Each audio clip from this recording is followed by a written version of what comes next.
Hey YouTube, how's it going? I am so sorry for the long absence. Truth be told, I've been really depressed, but I've recently started taking an antidepressant that's made me feel like I can come back and talk to you guys again. So thank you for tolerating my long absences and still watching the video. How are you doing? Yeah, wow, okay, like, bloody hell, I have Asperger's. It's never occurred to me that I have Asperger's before because I've met men, most of my friends, well, I don't have any friends, right?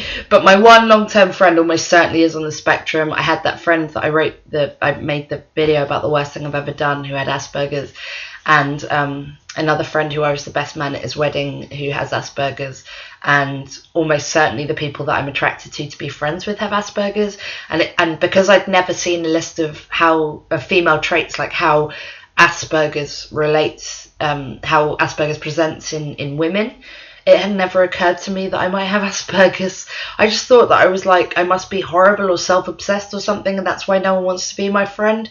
But goddamn, this makes so much sense. Like, my obsessive thinking, my rumination about things that have happened in years in the past, my high level of intelligence, in terms of an IQ test I took, but a low level of social intelligence and empathy, despite feeling like a very emotionally intelligent and empathetic person. Like, I once went to a therapy session and the therapist said, "I'm not sure why you're here because you seem to have a really good grasp on what's wrong." And yet having that grasp has not allowed me to change my behaviour in any way. My repeated unpopularity throughout secondary school and into college and university, I spent pretty much all of my time on my own. I moved to Brighton in April last year and I still haven't made really any friends in Brighton. I spend most of my time alone, like obsessively researching psychology. It's all making so much sense, and I really wish that female traits of Asperger's were more well known, so that women, because a lot of women are only diagnosed in their 30s and 40s, it takes that long for the cracks to show badly enough. Women are expected from a young age to be able to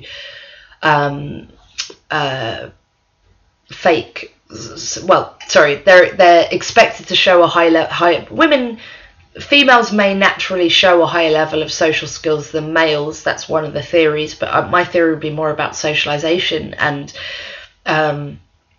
women are just socialized from a young age to have better social skills. If you're a male and you're independent and you're kind of want to go off and spend time on your own, people might not see that as an undesirable trait, whereas females that try and go off on their own as children are often sort of drawn back into the fold and forced to socialize and therefore learn better social skills.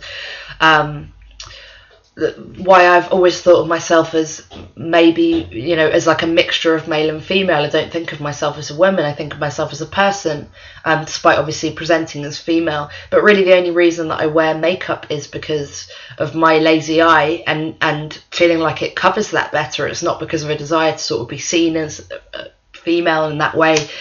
Possibly even why I've been prone to so many abusive relationships, because I haven't been able to pick up on things that other people would see as red flags necessarily. Like I moved to Brighton in April. Love Brighton, by the way. Brighton's amazing. Even though I haven't made any friends, it's still such an amazing city. It's left-wing liberal. This is my flat. This is the first time I've ever lived in a place that I rent. I either always lived with my mum or in university accommodation or with boyfriends. This is my place. I can't really afford it. It's like half of my wages. It's not anything special, but I kind of love having my own place. I did have my own place at university, but my mum was helping me pay the rent, and my mum kind of set that up for me. She paid for my rent while I paid for all of my university fees to kind of help me through university. So yeah, finally got my own place. It's only one room. I would show you around, except we're on a laptop on a stand. I'm really sorry about the video quality and about the shitty sound. That's another reason why I haven't made YouTube videos in a long time. My flip cam broke. My SLR repeatedly refocuses and has a really bad mic on it. And it doesn't have an external mic capacity. Sorry, this is boring, isn't it? Yeah, so I figured better like a shitty, cloudy video with bad sound quality than no video. And I really wanted to come back and talk to you because I'm finally taking an antidepressant that makes me feel able to do that. I've been feeling intensely depressed and self-conscious. I spent Christmas Day, I woke up on Christmas Day feeling okay, and by the end of the day I was just like on suicide forums and stuff, and that's when I realized like I need to go on medication. I'm actually at risk. Thank you very much for your comments on my video about interview clothes. What I realise is super Aspie fucking fashion. I totally went with the interview outfit that got the most votes, which was the pencil skirt and the blue jumper, for anyone that cares. I didn't get that job in the NHS that I was asking for interview clothes for, but I did get another job in a big institution working in a team that deals with disability and dyslexia, and it's been really eye-opening because two things that led me to believe that I might have Aspergers, apart from all of my friends having Aspergers and therefore realising I only really get along with Aspies, and then thinking, oh, okay, this is probably, was a woman that used to run a psychology service that now works in my team said that she basically thinks I scream adult Aspergers. And the other thing was we did an Asperger's induction day and I managed to get on way better in 10 minutes with the students who had Asperger's. I just fucking gave away what institution I work for.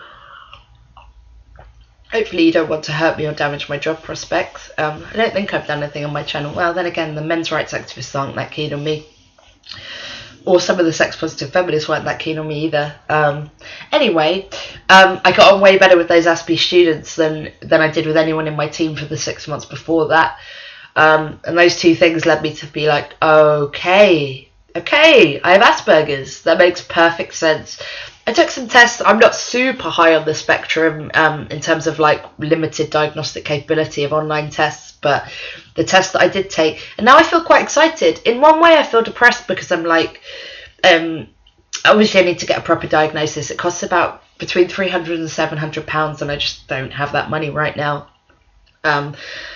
But on the one hand, I'm really excited because it would mean, oh, it's not that I'm a horrible person. It's just that I don't understand how neurotypical people work. I just don't understand society. I don't understand normal people. I say things all the time that are inappropriate. And as I get older, I realise those things are inappropriate, but it doesn't stop me from being able to say them. Like, I will tell anyone anything. Like, I really am not shy about talking about my mental health problems. I'm not shy about talking about my failures and my fears and insecurities, and apparently that's something that neurotypical people find unappealing in someone, whereas I've always been of the impression that being an honest person that owns their stuff makes you appealing, but it really doesn't seem to, at least not until I think you need to get to know people well enough before you can talk about that kind of stuff. Like, you need to already have a really good intimate friendship with people before you can say that stuff about yourself, whereas I'll just say that stuff on the first time I meet you. And if you ask me a question, I'll give you an honest answer. I'm good about knowing, like, I'm supposed to lie. If I don't like someone's new haircut, I'm supposed to say, yeah, it looks lovely. I know that. And I'm good about lying about, you know, yeah, does my bum look big in this? And like couching my criticism in niceness as well. I'm quite good at that. But when it comes to myself, if you ask me a question about myself, I'll tell you the truth. I don't understand why I'm supposed to lie and make myself look, to me it seems deceptive to try and make yourself look better than you are. Whereas, and it may be a case that other people, like, the other thing about Asperger's is it may be making my life more difficult than other people's. So I thought everyone had the same problems that I do, and being honest about it is endearing because then they realise they can be honest about their stuff.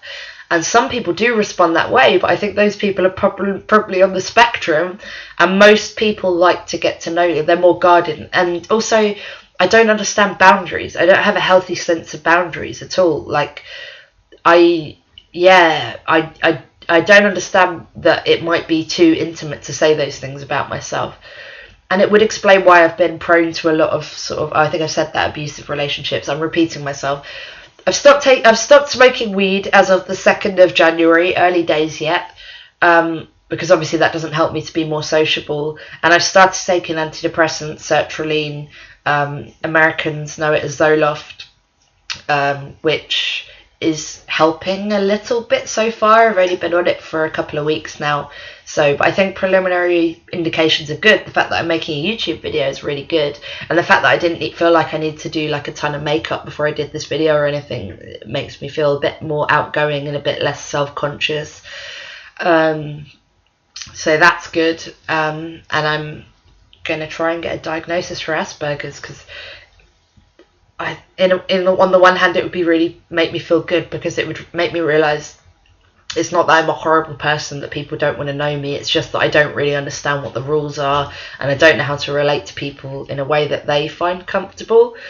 But on the other hand, it would be really heartbreaking to have that diagnosis. I can feel depression about that even through the antidepressants, that it's never going to go away. I'm not ever going to be popular and cool like my mum and my sister. I'm going to be like my dad, who's in his 60s and doesn't really have many friends. But at least I could kind of aim the people that I want. I could kind of aim the way that I try to make friends at people who are on the spectrum, because I seem to get along great with Aspies.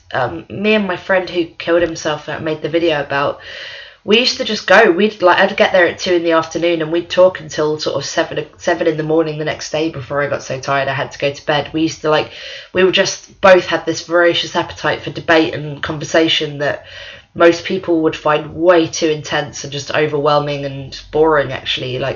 We were both really interested in the same stuff, so we could just go and go and go, but most people would be done with the debate after an hour or so. They'd have had enough. Whereas I find people on the spectrum are really interested in psychology and the way things work in the same way that I am, and therefore they don't find me boring. Wow, this was just like a splurge of maybe